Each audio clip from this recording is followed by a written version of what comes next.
Well, good evening, everybody. And again, we are thankful for your presence. And again, we're grateful for you being here. Listen, I'm excited about how God is continuing to press and push us even as we're getting close to the end of this year. I believe that God is getting ready to do something amazing, and I don't want you to miss not one opportunity. You're tuning in, your connection, you being a part of what God is doing through this portal, this platform. Every week has, I think, been one that has brought a level of life to each and every one of us that grants us access to so much more that God has in store for us. So again, I thank God for all of you being here. I want you to take our time right now, and I want you to like, I want you to comment, I want you to share, I want you to be a part of what it is that we're doing. Your efforts, your evangelistic efforts come by way of that share button. Yes, that when you share this content with others, many people can be blessed. Many people can be encouraged and motivated. So do that. Make sure you do that today. Likewise, your comments are encouraging for others that may come on to listen or to watch. And they're reading your comments. Your comments tend to allow them to have a level of even an understanding of community, to be connected and to be a part. So again, I'm excited about your engagement on tonight. But also hit the thumbs up if you really like what's being communicated, what's being shared. Give us a like, because again, I believe it's going to be paramount to the experience and paramount to our efforts of what we try to do right here at Unity Church. Again, I thank God for all of you and appreciate you so very much. Also, those of you that are watching are taking our time now. Listen, I want you to pay your tithes. I want you to give. And as you share in this context and as you share in this moment, believe that God is getting ready to pour into you more than you had received before then. So again, let's take our time now and let's give. Let's be a part of what God is continuing to do in and through this ministry. Your sacrifice, your help has aided in so many different areas, so many different avenues that brings a level of life and understanding to those in this community and even those abroad. So let's continue to be faithful. Let's continue to be committed. I'm excited about tonight. We're beginning a new series, and the beginning of this new series is really actually a toe hook to what we just talked about. It is an opportunity for us to look even at this whole concept of forgiveness in a whole nother light, even from another angle and another viewpoint. Believe it or not, we're going to be discussing what I consider and what I call no offense. No offense. Now, how many of y'all right now in the comments can share with me just by the raising of your hand or even by way of saying, yes, that's me. How many of you have been offended? How many have been offended? If you've been offended, you know the feeling, you know the impact, you know the challenge, you know how it is that it has affected you. Have you ever noticed how so many people today, even in this current time, in this current moment that we're in, they're so easily offended, so easily knocked off, so easily bothered by statements or even by comments that have come from various groups or various people, and who would really actually say, and if you notice this, people are really, really easily offended. People are easily angered or teed off or just made to just be frustrated because of a statement or a comment or a move or a look or a gesture. I hate to even ask this follow-up question to the questions I've been asking, but how many of you notice that oftentimes Christians can become or is one of the most easily offended people that are around? I'm going to say that again. Christian people are the most easily offended people in all of the world, I believe. Have you ever noticed that? Have you ever noticed how church people, Christians, get so upset so quick? And it could be the smallest of the smallest offense, and they're bothered. So why do you really think that Christians among so many people are easily offended? Why do you feel that they are so easily knocked off course because of a comment or even anything that comes their way? But I'll answer that according to what I think and according to what I feel it is. I think as disciples of Jesus and those who are followers of Christ, that it's probably part of our jobs to be offended. Yes. It's part of our job to be offended, that God calls us as followers of Jesus to point out sins, to gripe about something in culture, to be angry and to stand up for truth. Here's what's amazing. If you really, really love Jesus and you really claim that you love him, watch this, y'all, aren't we called to be offended? If we're really just being followers of Christ, and that is what we're called to do, should not we be, called to be offended and mad about sin? Shouldn't we be upset with the injustices of this world? Truth of the matter is, I'm being a little sarcastic when I make this statement, but just a little bit. But today, what I want to do is I want to start this new message, this new lesson in this series called No Offense, and talk about how in our culture today, so many people are easily offended and become incredibly angry. It's amazing to me. And what is our response then as those who are following Christ, who are disciples of Christ, to all the division that has come into the world, to all the hatred and the anger that this world has been spinning on, even for this recent past couple of years? We have contended with so much anger, and so much has surfaced to the ground to the degree that we start seeing stuff that we never thought really existed. Problems and anger and issues and emotional responses that we didn't even know existed. And it's amazing to me that we're dealing with this. There's this one particular book that I want to highlight, and it's actually called The Unoffendable. Unoffendable by Brent Hansen. Unoffendable was a book that I believe speaks prophetically into the tension that we are in and that we live in on today. I believe that this particular book speaks to the degree of certain things that we have been seeing, but really have not been paying attention to.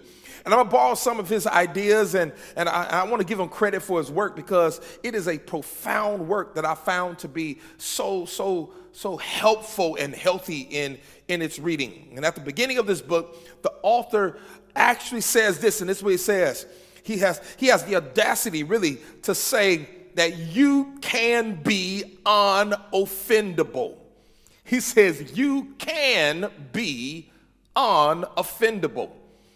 To be honest, I was kind of offended by the whole statement that you have the ability to be unoffendable. I mean, I'm thinking, don't you know the crazy people I've had in my life?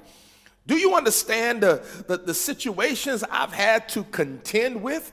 I mean, they're everywhere. They're on and going on, and then they think that they know everything. Did you mean to say that? I mean, to tell me that I have the ability to not be offended? And then, the people I dealt with are loud. People I contend with are overly opinionated. You telling me not to be offended? You telling me to be unoffendable? Honestly, I get offended. I get offended by someone who hurts my family. I get offended by that. I get offended by one who betrays me, or even betrays one of my friends. I get offended by that. Or I get really offended when somebody criticizes my church. I get offended by that. Criticizes my sermon. Criticizes the way I dress. I get offended by that. But what I've discovered searching the scriptures, that God started to search my heart and to do some real healing work and to show where I was and where I was coming up short, and was showing me actually where I was at a place where I was too easily offended. You have the ability to be too easily offended. Can you believe that? So what I want to do over the next few weeks, if you allow me to, is I'm gonna lay out the cards, and probably as I'm laying out the cards, I'm probably going to offend you. And I'm here for it. I want you to be here for it. Come on, let's take the offense. Let's go at it, because I believe I think the subject matter is something that we constantly try to evade and avoid. But we got to deal with it. I will offend you with the goal of also helping you. Because sometimes help doesn't come until you've been offended. Clarity doesn't come until you've been offended. Purpose doesn't rise to the occasion until you first have been offended. You can never grow and ascend until you've first been attacked by offense. You got to understand, people of God. And that's why I want to deal with the lesson tonight. And I want to talk about stop being offended.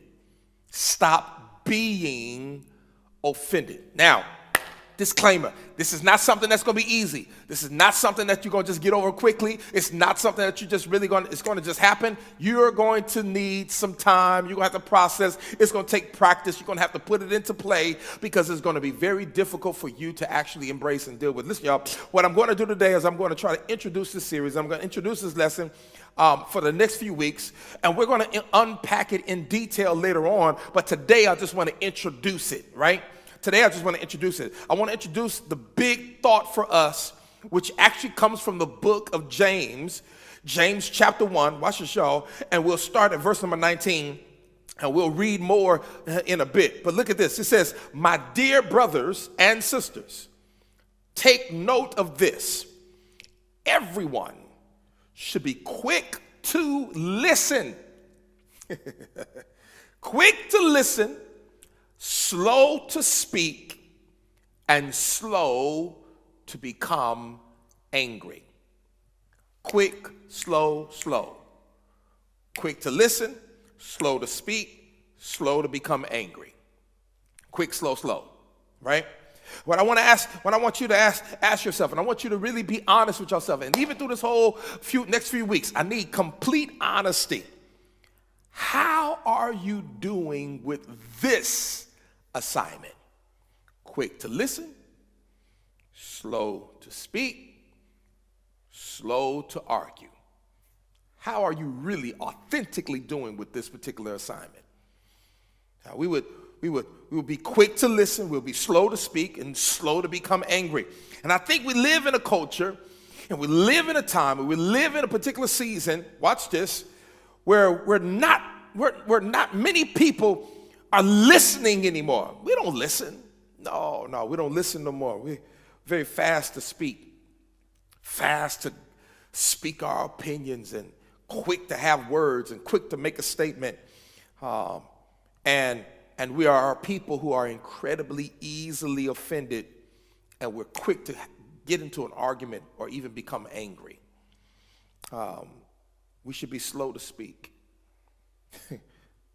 quick to listen, and slow to get angry. I'm trying to understand, when you look at Jesus and the way Jesus lived and exactly how he lived, how many questions, let's think about this, how many questions do you think Jesus answered? Think about what he asked, how many questions he actually asked that's recorded in the Gospels. Let me answer that for you. Jesus was asked directly 183 questions in the Gospels. 183 questions. Of those 183 questions, how many do you actually think Jesus responded to? Well, Jesus answered directly only 3 of the 183 questions. And while he's asked 183 different questions, he actually asked others 307 questions. He was asked 183. He only answered 3 directly.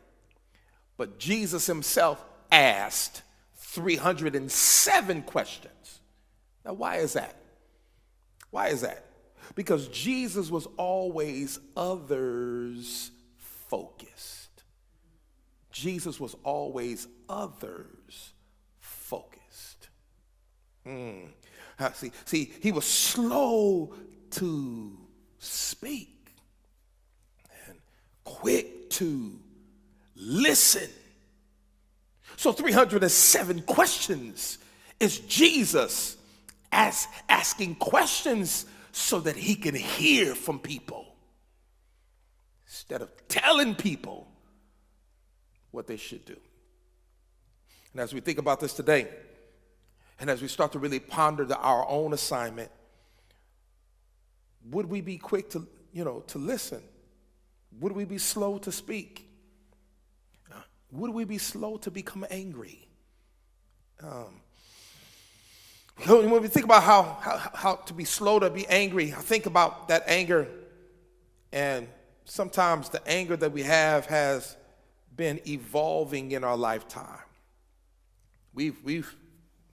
I'm about to make up a word. We become professional angriest.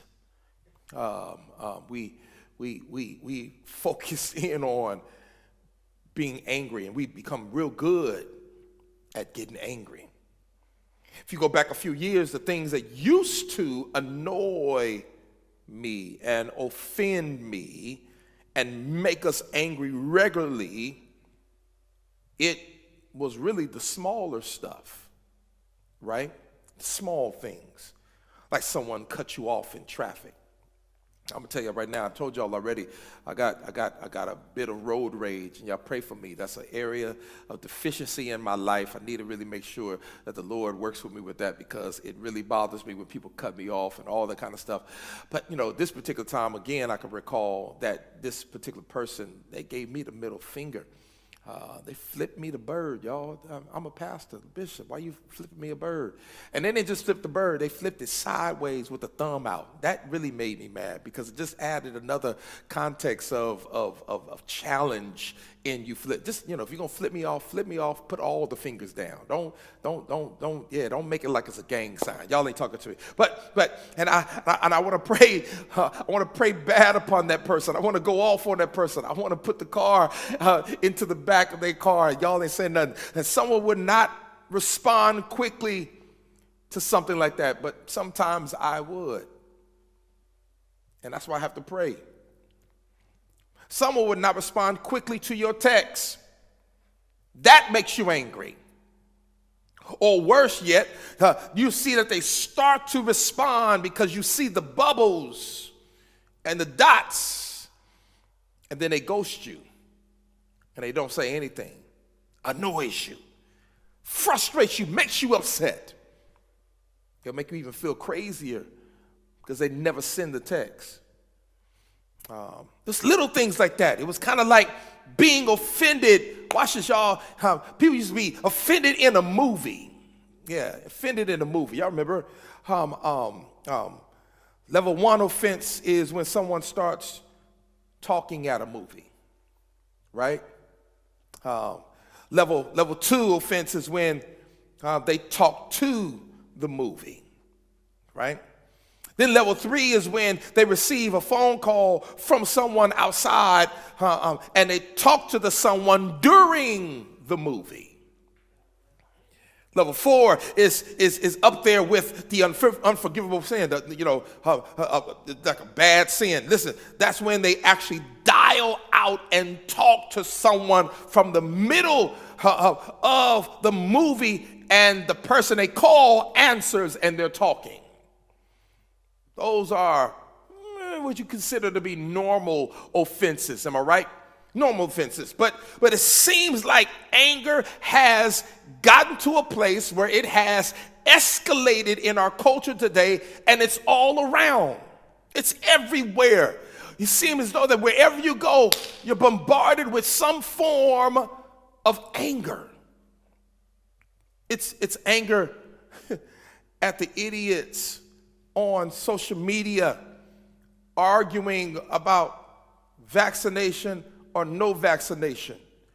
The idiots who argue over mask or no mask. The visible leader that abuses their power.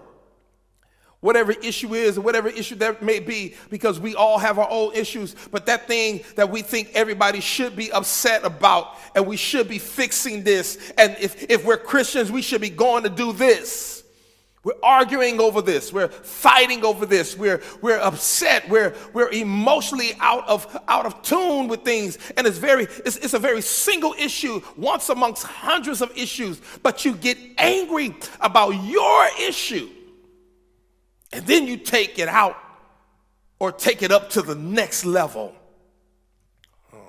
You get angry at other people because they're not angry about the things you're angry about. Now you mad with them because they should be mad just like you are. Anger is kind of evolving as time goes on.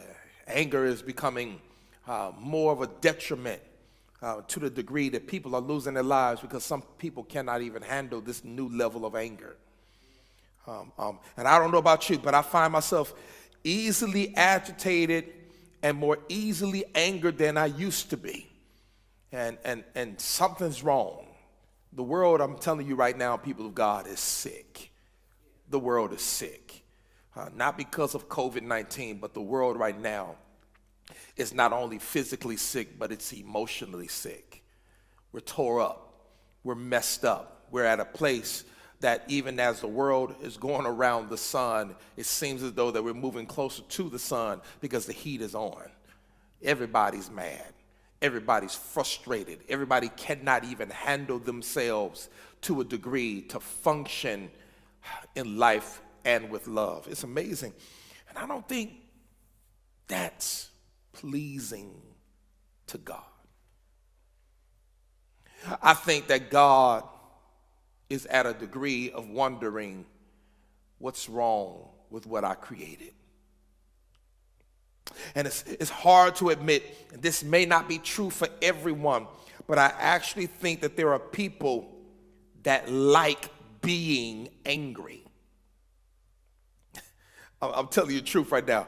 And I used to see it, and I did not ever want to acknowledge it, but there's some people who really like to be angry.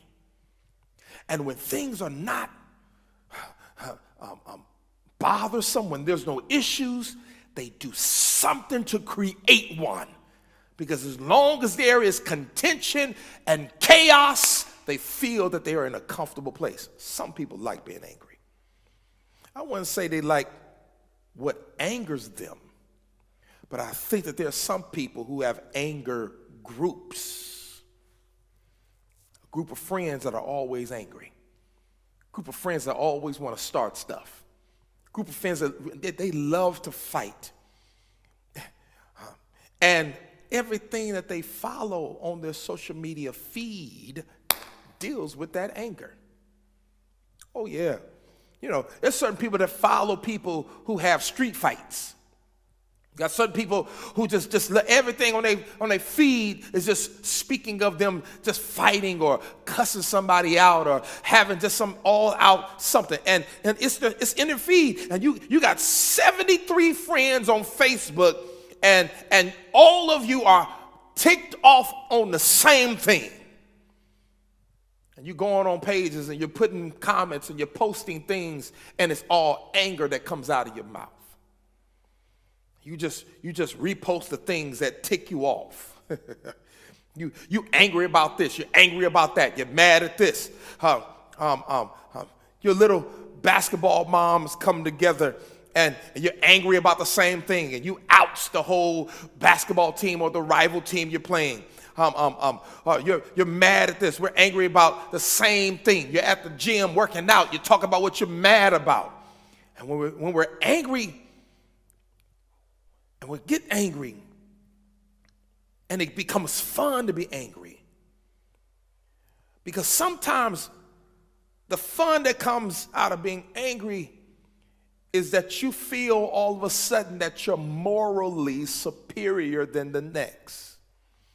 You feel as though that you're bigger and better than everybody else, especially those in whom you're angry with. You feel as though they're beneath you and that they should understand your level of anger, and they should be able to submit to what you're communicating, because what you're communicating really not necessarily is anger, but it's really your true feelings, and what your feelings are is your rule or your law, and you function by it, and you think it's okay, and everybody submit to what I'm saying, and when they don't, you're ready to oust them.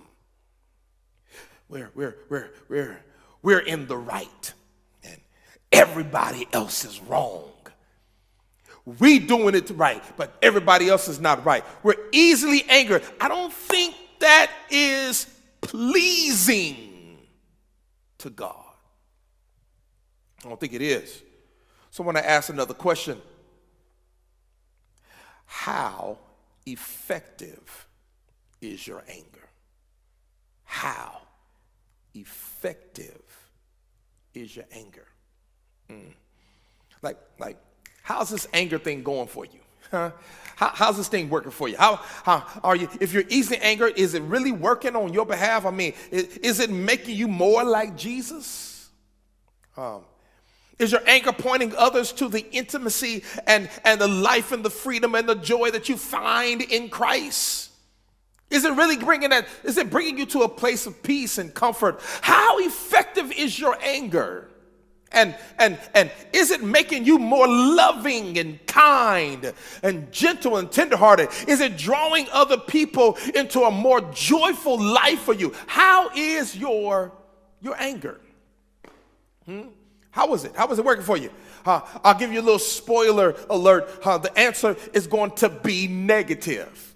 Yeah, it's going to be negative. It's not working. Even according to Scripture, is making it very clear. In James, the 1st chapter, verse number 19, this is what he says. My dear brothers and sisters, take note of this. Everyone should be quick to listen, slow to speak, and slow to become angry. Let's add one more verse to that. In verse number 20, the Scripture says, because human anger does not produce the righteousness that God desires. Human anger, number one, does not produce. And it doesn't produce the righteousness that God desires. Human anger, or whatever it is, your anger at the small offense, your anger at the major betrayal, your anger at the opposing political view, your anger at the guy that gave you the middle finger, your anger, whatever it is, your human anger does not produce the righteousness that God desires. It doesn't. But there is such thing as righteous anger or righteous indignation. In other words, my anger is a righteous anger because I'm angry over sin. And because I'm angry over sin, I've gotten to the place of realizing that what I'm mad at, God too is mad at it.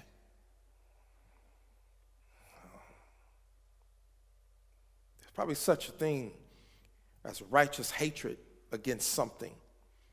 Because you have a righteous hatred because you know that thing breaks the very heart of God. It breaks his heart. And have you noticed that? So if we really are honest, it might not be just like a righteous anger. In some ways, it could be self-righteous anger. Because as Christians, and I want y'all to hear me, as Christians, it's real easy to criticize somebody else's foul language. Oh my God, such language, right?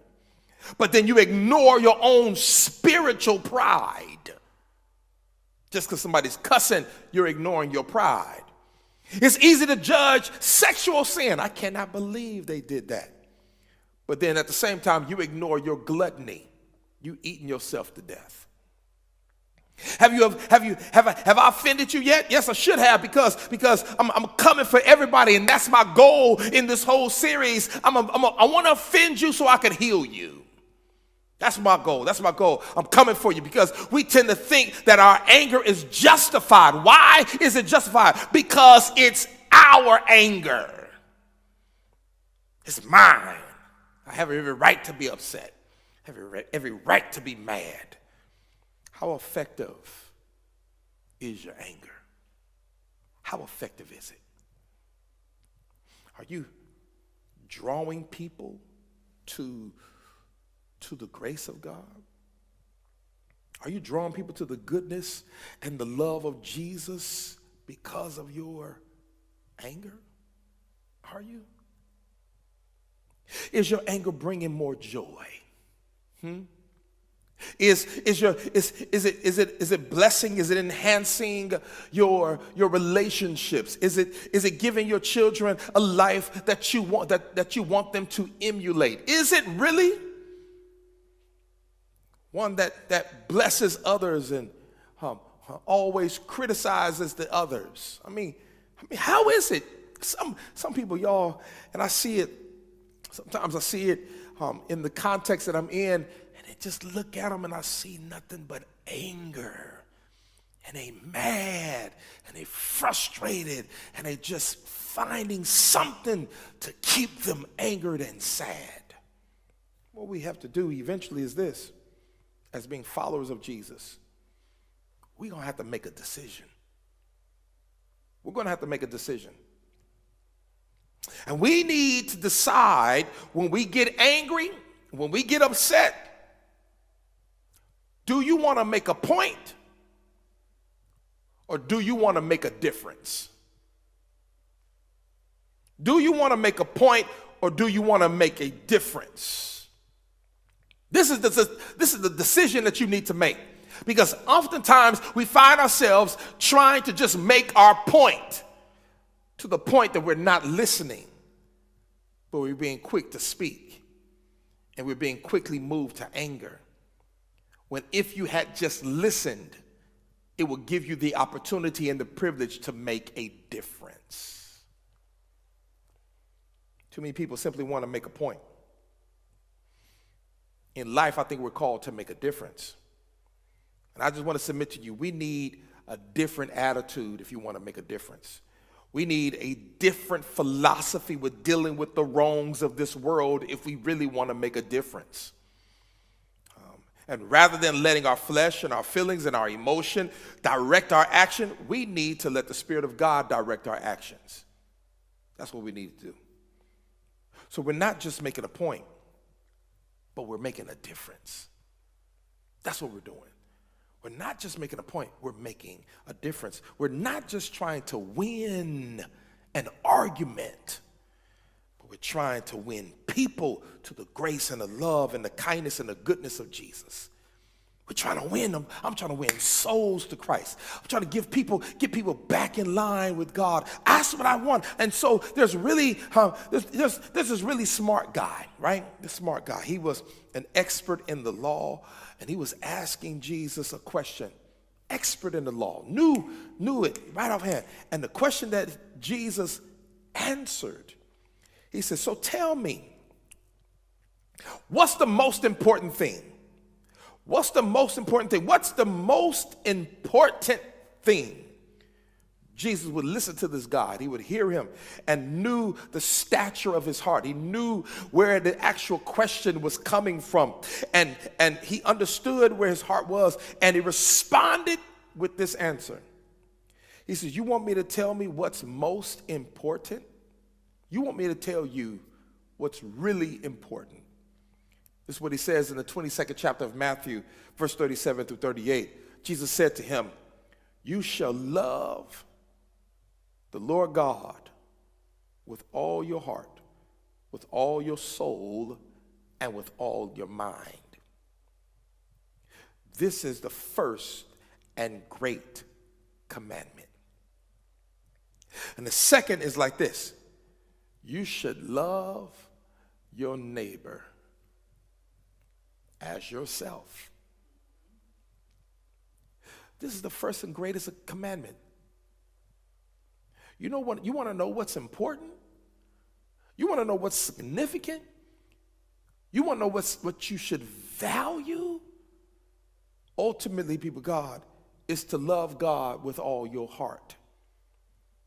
And secondly, to love others as you would want to be loved yourself.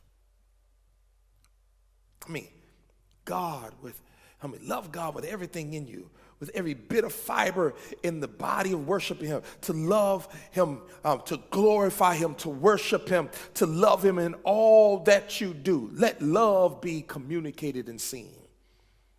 And the way that you love Him is also by loving His people and showing them the grace in which you've also been a recipient of.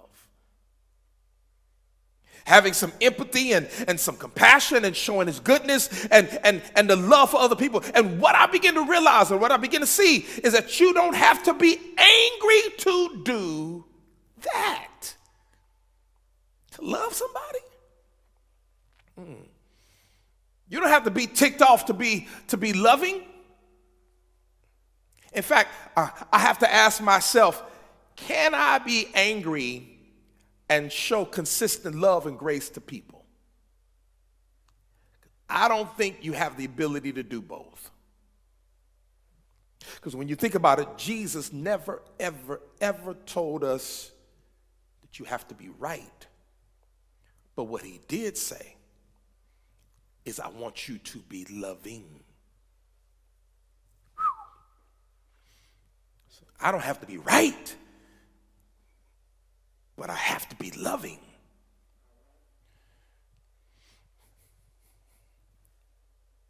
Want me to make my point? Or do you want to make a difference? Do I want to make a point? Or do I want to make a difference? There's a part of me, and again, I told you that God has been doing some work in me. Because there's a part of me that doesn't like preaching or even teaching this way. It doesn't. It's a part of me that wants to say, you got to be righteously angry. But I've learned the best fighters are not angry fighters.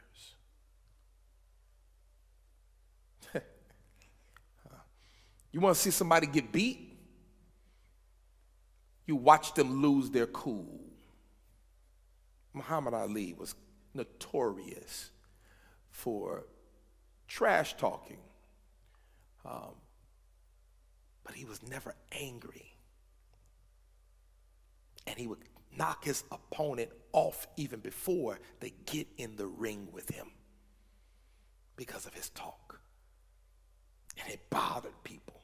And they would come in the ring angry, which causes them not to be able to fight with their skill, but fight out of their emotions. I've learned you gotta sometimes keep your cool. And it's in their anger that you become, people when they're fighting or even when they're going through what they're going through, it's in your anger that you become ineffective. The best soldiers in battle aren't the angry ones. If they're doing what they've been doing, if they've been doing what they've been trained to do, if they're doing what they're supposed to carry out, the mission they're supposed to carry out, they will then succeed at what they need to do. So even as disciples of Jesus, how do we battle against the forces of darkness? The way we battle is that we lead with love. Lead with love. We don't lead with anger. We lead with love. We're not just trying to make a point. This is how we do it. You're doing it wrong. Let me help you out so that you can do it right. I'm leading with love. We want to make a difference, and the hearts are rarely changed by anger and accusations and judgment. They don't change because of that. They don't change because of condescending statements. They don't change because you raised your voice. They don't change because of that. As much as they are changed by the empathy, they're changed by the compassion, they're changed by the discussion, they're changed by love. We want to lead with love and not with anger. So how do we learn to let go of that anger that we might be carrying around in our entire life? How do we let it go?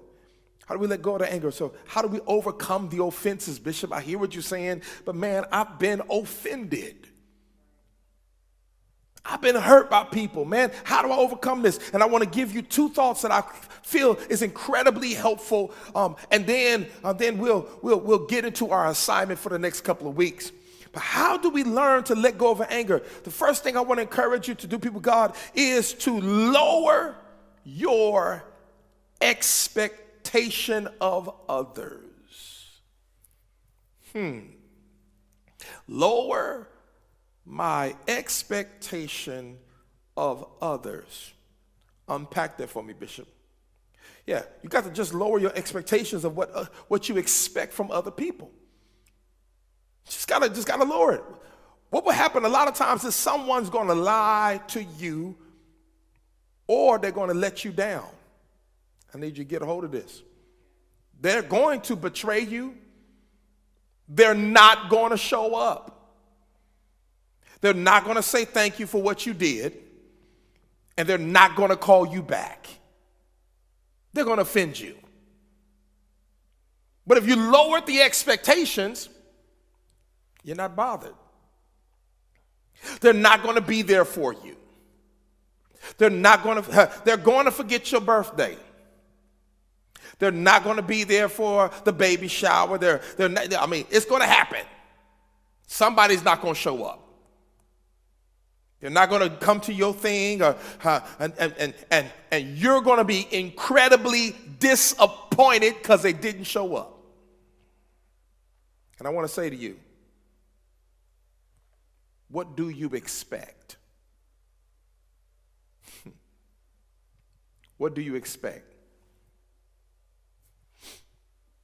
Have you ever let somebody down? Have you ever not showed up? Have you gotten to the place that you didn't do what you said you was going to do? They're people. They're human, just like you are. And instead of saying, I can't believe she would, instead of saying, I can't believe he would or would not, I'm just shocked at what they would do. I'm just done with how they did that. I never thought a Christian would do this. We have to remember, sinners do sinful things. Newsflash. Everyone is a sinner. So sinners do sinful things. And if you start always elevating your expectations and thinking everyone's going to love you and everybody's going to be there for you, you're always going to get hurt. Trust me when I tell you this. And if you want to know what people are like, the Apostle Paul told Timothy what people are like. This is what he says. Some people will say that we might be living toward the end of times. And the Apostle Paul said, in the end times, let me tell you what the people are like. He says, if you want to know what you can expect from people, this is the word of God. He said, people will be lovers of themselves, Paul says. Lovers of money, boastful, proud, and abusive. They'll be disobedient to their parents, ungrateful, unholy, without love, unforgiving, and slanderous. Without self-control, brutal, not lovers of good, treacherous, rash, conceited, lovers of pleasure rather than lovers of God. And you're shocked. You're amazed when they don't call you back. You're amazed when they didn't show up. You knocked off because they didn't do what they said they was going to do. Sinful people do sinful things.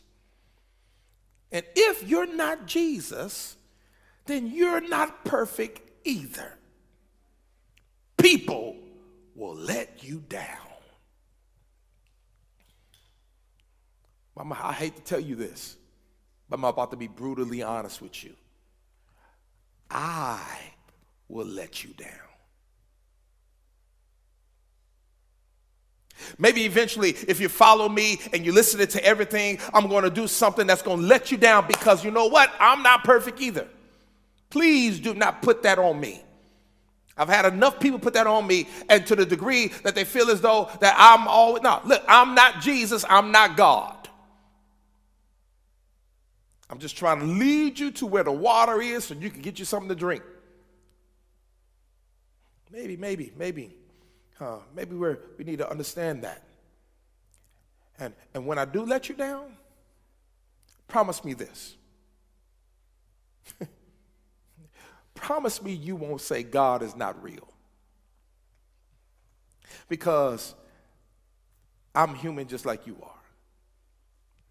And my flaw, failure, or shortcomings doesn't make God real or not real. What happened is a sinful person wasn't perfect, just like you yourself are not perfect. Y'all walk with me? So lower your expectations of people. And when you think about Jesus, he was never ever shocked by self-centeredness. He was never shocked by it. I mean, I can't believe they're being sinful. He knew what they were. He knew that they were sinful. He was never scandalized by immoral behavior. He knew it. He knew it. People, God, you just watch as you go through the story after story when Jesus walked up on the woman at the well and realized that she had been married 5 different times, and the man she was with, she wasn't even married to. It was not shocking to Jesus. What did Jesus do? He said, "Oh, I can't be close to you, and you're one of those types. I can't deal with you. I'm not even supposed to be around here. I've gotten away from you, and oh, I can't wait to tell Peter and John this new gossip about this." No, we're going to pray for her. We're going to pray for her. Because she's been looking for love in the wrong place. We're going to pray for her. No, listen. Now, Jesus didn't do none of that. He didn't talk about all that stuff. He didn't expose her. He didn't go to shade room. He didn't go to beef alert. He didn't go and let everybody else know what it is about everybody. Listen, y'all, he didn't judge her. Because Jesus wasn't shocked. Lower your expectations. He wasn't shocked. And then he offered her living water. Oh God. He offered her living water, the thing that would satisfy. It would help meet the need that she was looking for. It's amazing. He wasn't shocked by the scandalous behavior whenever the disciples were like posturing themselves like who's Jesus' favorite. They were trying to position themselves to be the one who's closest to Jesus and who gets to sit by his side, who's going to be the top-ranking disciple, the right-hand man in the kingdom, who's going to be that guy. You know, I'm thinking at some point Jesus is going to lose it on all these idiots. I'm thinking of Jesus getting ready to go off on all of them. Like I had enough. Do you remember who you were? No, Jesus didn't do that. Jesus didn't say, Matthew, don't you know you a tax collector and I'm the Savior? He didn't tell them. He says, I'm the Son of God right here, and I have no sin in my life, and y'all a bunch of sinners. He doesn't do that. He doesn't act like that. He just kept on what? He kept on loving them. He kept on loving them. Even when they kept showing their hand, even when they kept acting a certain way. Think about Peter. I mean, we're talking inner circle Peter, James, John. We talk about the ones who was right there with him, and Peter is bragging, I'm your guy, I'm your bestie, I'm right here with you. And hey, and then he doesn't show up, he doesn't have your back. I'm on your team, I'm always with you. You need anything, I'll never deny you. I'm always there. You know I love you the most. I'll never disappoint you. Peter talking. I'm with you, man. I'm here with you. I'm glad to be connected with you. And then what did Peter do? Well, obviously Peter lied. He betrayed Jesus and denied him 3 times. He stabbed him in the back, and he abandoned Jesus at a time when Jesus should have had all his guys right there with him. What did Jesus not do? What did he not do? Jesus didn't quit his church. He didn't go to Facebook on a rant. He didn't do that. He just forgave Peter. And he kept on loving Peter. I need y'all to understand this. Y'all got to get this in your spirit, get this in your heart. He gave Peter a new assignment to go out and take care of his sheep. You love me, Peter? Yes, I love you, Jesus. And then feed my sheep. How do you get over so easily being offended? That's another good question. How do you get over it so easily? Well, number one, lower your expectations. We're all sinners. We all have fallen short. We all mess up. People are going to let you down. It's a common fact. Don't be shocked by it. Bishop, I hear you. But how do you deal with all the criticism? How do you deal with it? I just kind of know that's what people are going to do. They're going to criticize. I don't expect anything different. Lower your expectations. Lower them. Second thing I want to encourage you to do is raise your gratitude for God's grace. Yeah. Raise your gratitude for God's grace. Lower your expectations of other people, but then raise your gratitude for God's grace. Raise it. I would love to see a show of hands in the comments right now who have never ever sinned. Raise your hand in the comment. You never ever sinned in your life. Uh-oh. I don't see no comments. Raise your hand if you've never done any wrong. Raise your hand. Come on. Talk to me in the comments. Tell me, I've never done nothing wrong in my life. Tell me right now in the comments, I deserve God's love. That's what you do? You deserve God's love. You never lied. You never cheated. You never looked lustfully at something or someone. You never envied or was jealous or had malice. You never gossiped on a friend. Never. You never done anything wrong in your life. And how is it? How is it that we're able to be made right with God? How is it? How is it that you have this relationship with God? How is it available to you and you ain't never been right? Paul tells us in Ephesians, the 2nd chapter, verse number 8, for by grace you have been saved through faith.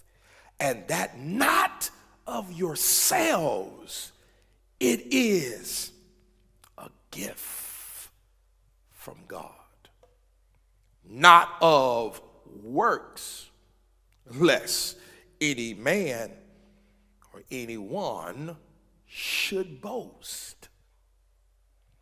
In other words, it's not because you were good. It's not because you were holy. It's not because you had it all together. It's not because you did everything right. It's not because you went to church and you never did anything wrong. It's by grace.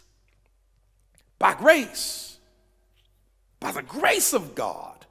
By the goodness of God, by the mercy of God. It's because when Jesus did it on the cross for us, when he died on the cross for us, it's because of his perfection and not we ourselves. It's because of his righteousness. It's all his goodness. It's all because his grace that makes us right with God. It's all by his grace. You may say, but they lied about me. I've lied too, right? He's so arrogant. I can be arrogant too. I need the grace of God. I don't know about y'all, but you need to make that statement. Put that in the comments. I need the grace of God because we ourselves are just as guilty as what we are offended by. I know some of y'all might be facing a horrible, horrible betrayal right now. You've been going through something where people have betrayed you to the utmost. No matter what I say is also a level of offense, and you've dealt with it. Whenever we've been hurt, whenever we've been wronged, whenever we've been angry, there tends to be a thought that I'm right and they're wrong. It tends to be that thought. I'm right, they're wrong. I'm justified in my anger. And if you're not careful, your anger then will justify your right, watch this, to pick up a stone and hold it in your hand. Yeah. It's not that you're going to throw the stone, but you just like to hold the stone in your hand. Just in case you ever need to hold, just in case you might just need to throw it. This is where we are. Hey, how you doing? Good to see you. Rock in hand. Constantly in relationships and friendships and interactions and things, we're finding and waiting that just in case I need to throw this rock, I'm at the place where at least I'm prepared to do so. You let me down, so I like to hold my stone. And then before long, you're spreading false information.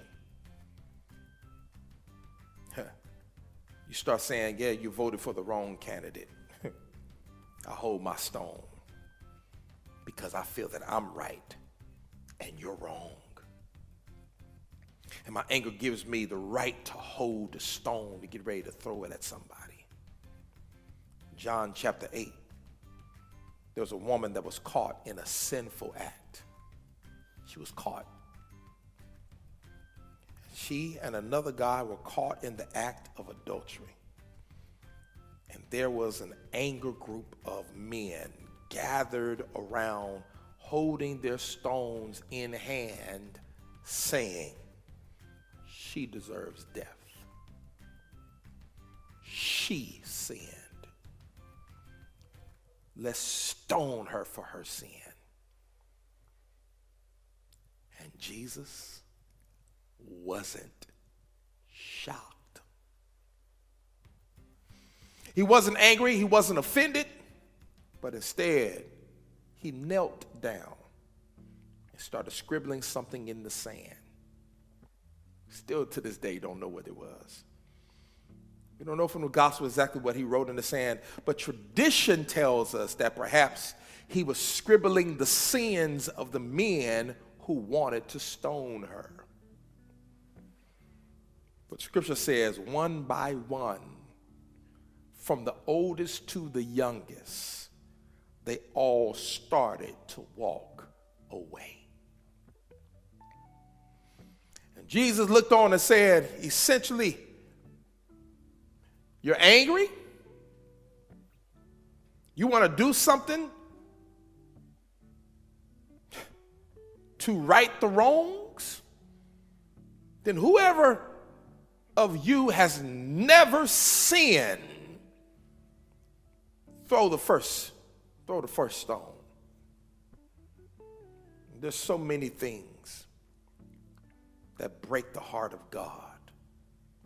So many things we've done that have broken the heart of God. And it's easy for us to want to be righteously angry. But I just want to submit to you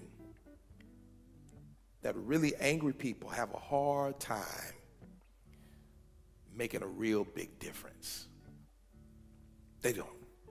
And if we deal with it enough, at some point Jesus may lower your expectation of others and raise the gratitude for grace. And because of the goodness of God, and because you have been forgiven, it's time that you start to drop your stones. Drop your stone. Drop your rocks. Because Jesus didn't call us to be right, but he called for us to be loving. Drop your rocks. And our goal, I tell you, my goal is not to make a point, but my goal is to make a difference. That's what God has called for us to do, make a difference. And my goal is not to convert you to my view or some peripheral issue.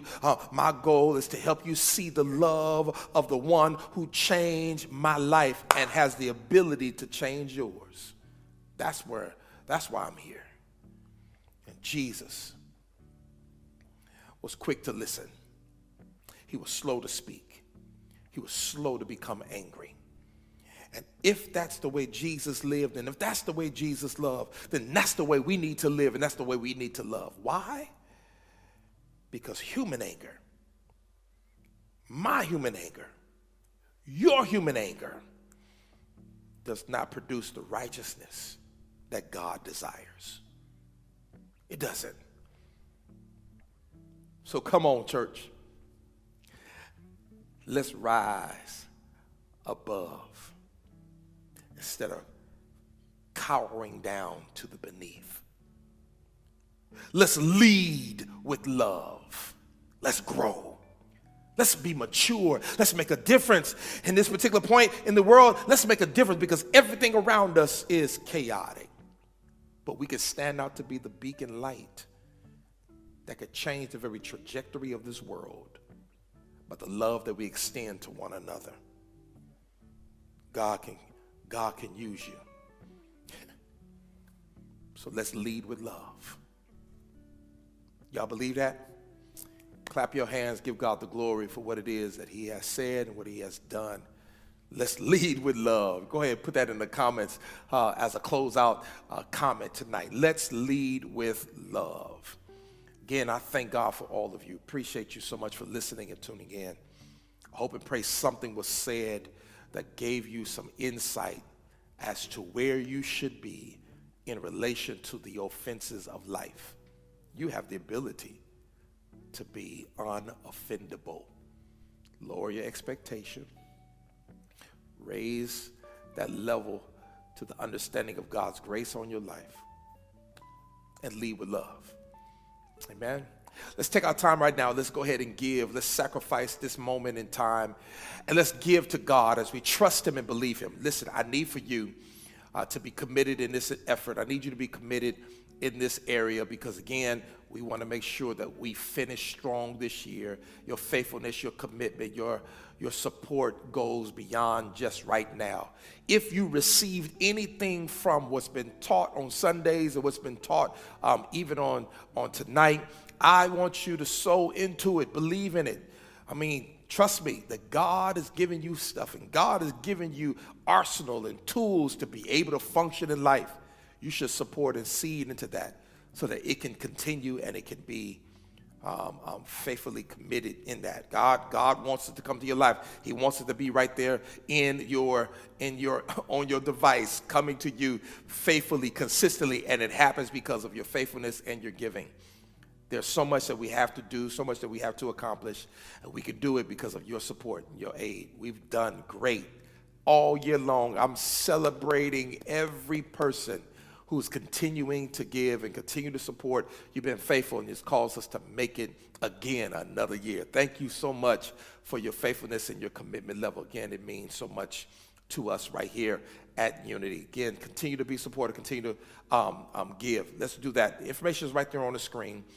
Let's be committed in that area. Likewise, I want to invite you and encourage you to come and be a part of our Thanksgiving worship encounter, which is going to take place on this Thursday at 8 a.m. Come be a part of what God is doing. Come share with us. Come fellowship with us. Come offer a level of thanksgiving unto God, because I believe that God is going to do some great things. Listen, I love you all. I appreciate you all. I'm definitely looking forward to seeing you and looking forward to what God is getting ready to bring and render unto you. Listen, God has got some great things coming for your life. Reach out and grab it, receive it, because it is already yours. Blessings to all of you all. I thank you so much. God bless. I'll see you later.